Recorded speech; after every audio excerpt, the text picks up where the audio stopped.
everyone, this is Jana here. Welcome to my channel. So today we're going to make a fabulous recipe because we're going to change the whole game yet again with regards to cheese. Remember, we have been breaking the rules and the patterns and creating new ways of making vegan cheese. So this is another one. We're going to make a meltable and the most stretchy, amazing mozzarella, vegan mozzarella ever. I mean, I've never bought anyone anything better than this. I have never tasted anything better than this. I know that the propaganda here is pretty positive, but you will judge for yourselves. And the game changer is psyllium husk powder, because if you buy the husks itself, you're gonna have to use a spice grinder and well, you can do that, but I didn't want to, so I found this one.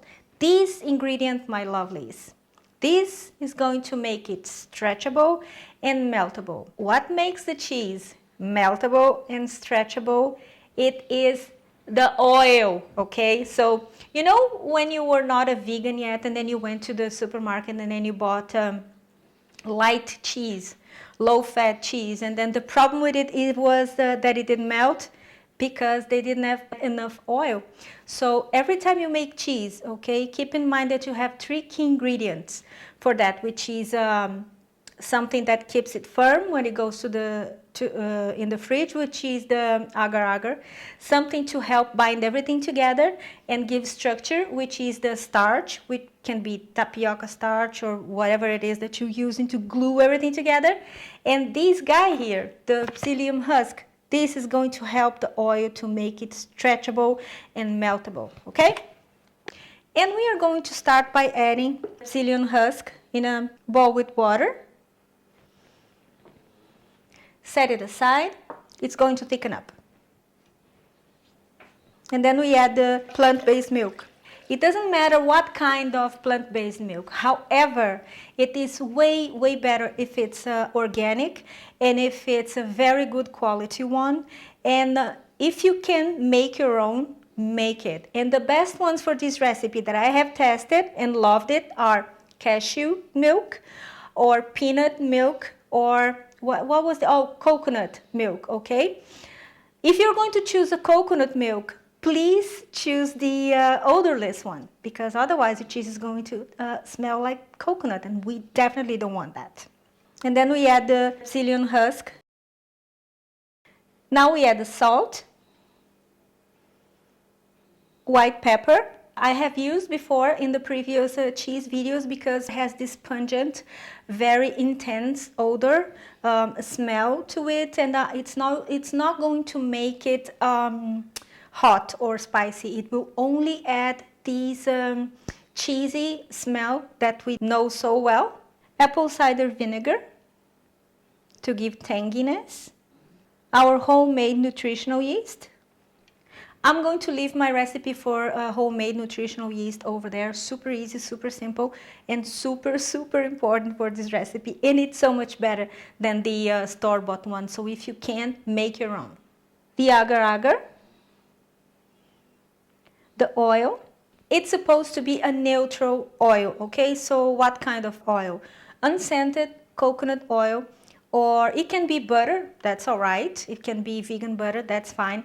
But no to peanut oil, no to olive oil, no to coconut, regular coconut oil, because it will leave these residual taste and fragrance to it that we don't want. I have tested and I didn't like it. So use a vegetable oil, canola oil, you know, neutral taste and smell oil, perfect.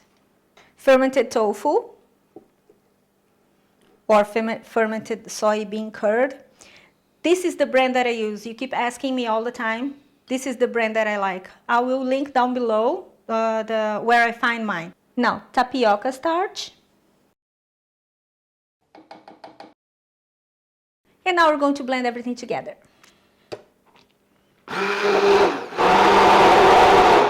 Right. We have blended for about a minute and a half. I have blended about a minute and a half. Please blend at least a minute and a half, 2 minutes. We want everything, especially the psyllium husk, we want it to incorporate and to be very well distributed, because this is important.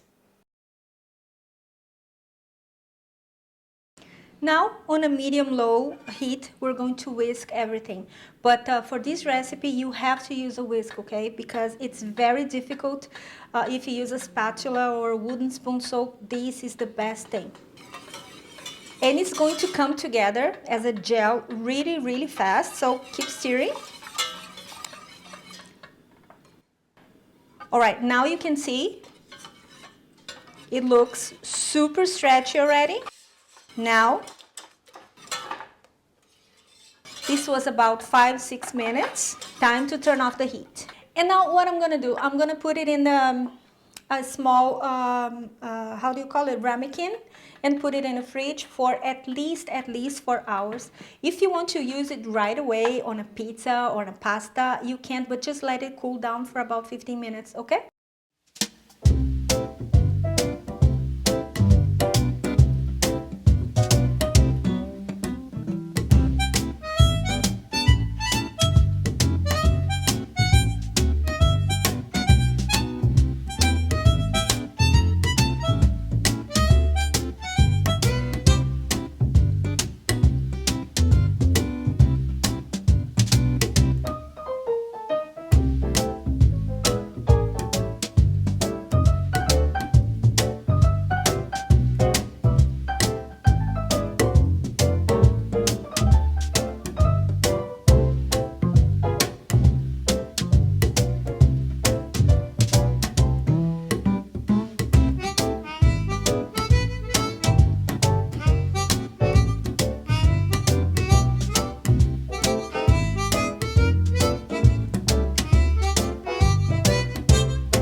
We have our meltable, stretchable mozzarella ready, and I couldn't be happier with the result.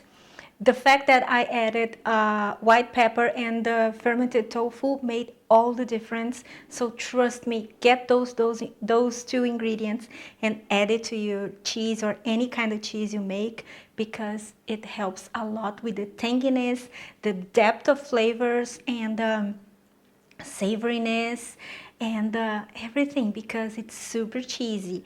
And now it melts, like I say, and it stretches. And look at this, look at this. Oh, look at this, look at this. I love myself. I know, baby, you're hungry. Mom is gonna give you food in a second, okay? Just a second. They're very hungry, and so am I.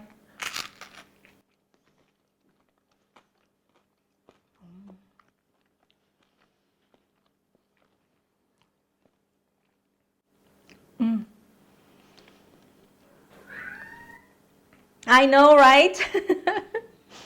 Oh my God. Oh my God. Please make it. This is, like I said, the next level stretchable, meltable mozzarella. So how about that? Don't you just love it? Please make it. Please let me know the results, okay? And I see you next time. I hope you have a wonderful week. Don't forget to subscribe to my channel if you haven't done so already. And what I was gonna say? Oh, follow me on my social media. If you want to support this channel, because making food is super expensive, you can check on my Patreon. I'll leave a card over there, as well as the link on the description box below. And I see you next time, and until then, bye!